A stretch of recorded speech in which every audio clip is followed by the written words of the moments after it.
தனிநபர் தாக்குதல என்ன கண்ணாமூன்னு பேசிட்டு இருக்காரு. என்னெல்லாம் பேரு? பச்சோந்தி, கபட வேலைதாரி, அதோட இன்னொன்னு சினிமா சங்கி. இது புது வார்த்தை. இவங்களுக்கு இதே வேலை. யாரையாச்சும் ஒருத்தவங்க திட்டுனா வார்த்தையை புடிச்சிட்டு சோசியல் மீடியா ஆள வச்சு டெய்லி அதை பதிவு வைக்கிறது.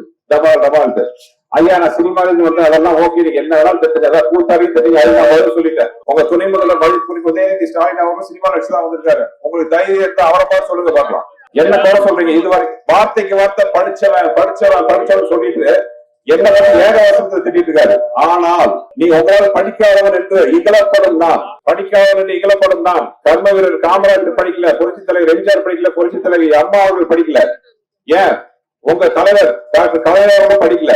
ஆனா அவர் எழுதின தமிழ், அவர் படித்த தமிழ் இலக்கியங்கள் எவ்வளவு?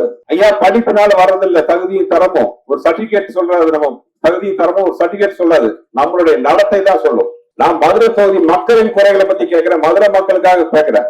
இவ்வளவு நாள் பதில் சொல்லாத நீங்க இப்போ எதுக்கு பதில் சொல்றீங்க? ஏன்னா என் குரல் என்னுடைய குரல் இல்ல, மதுரை மக்களோட குரல்.